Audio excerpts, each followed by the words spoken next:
President Vladimir Putin has called up 160,000 men aged 18–30, Russia's highest number of conscripts since 2011, as the country moves to expand the size of its military.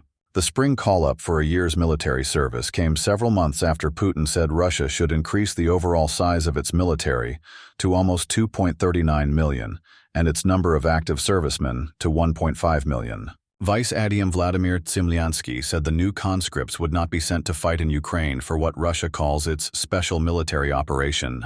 However, there have been reports of conscripts being killed in fighting in Russia's border regions, and they were sent to fight in Ukraine in the early months of the full-scale war. The current draft, which takes place between April and July, comes despite U.S. attempts to forge a ceasefire in the war.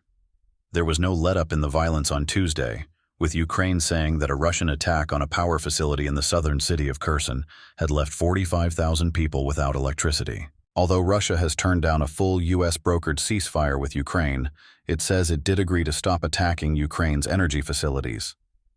In an apparent attempt to deny Moscow had broken the terms of that deal, Russian officials said they had told Putin that Ukrainian drones had carried out attacks with little sign of a break.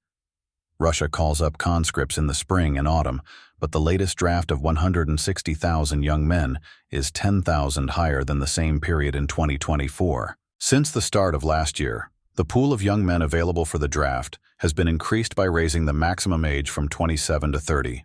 As well as call-up notices delivered by post, Russia's young men will be receiving notifications on the state services website, Gosuslugi. In Moscow, there were reports that call-ups had already been sent out on 1st April via the emos.ru city website. Increasing numbers of Russians are trying to avoid the army by taking on alternative civilian service. But human rights lawyer Timofey Vaskin warned on independent Russian media that every new call-up since the start of the war had become a lottery. Authorities are coming up with new forms of refilling the army. Quite apart from its twice-yearly draft, Russia has also called up large numbers of men as contract soldiers and recruited thousands of soldiers from North Korea. Moscow has had to respond to extensive losses in Ukraine, with more than 100,000 verified by the BBC and Mediazona as soldiers killed in Ukraine. NATO has expanded to include Finland and Sweden as a direct result of Russia's invasion of Ukraine. Finland has NATO's longest border with Russia, at 1,343 kilometers, 834 miles, and Prime Minister Petteri Orpo said on Tuesday that his country would join other states neighboring Russia in pulling out of the Ottawa Convention banning anti-personnel mines. Poland and the Baltic states made similar decisions 2 weeks ago because of the military threat from Russia.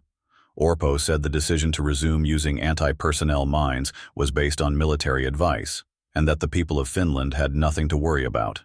The government in Helsinki also said defense spending would be increased to 3% of economic output, GDP, up from 2.4% last year.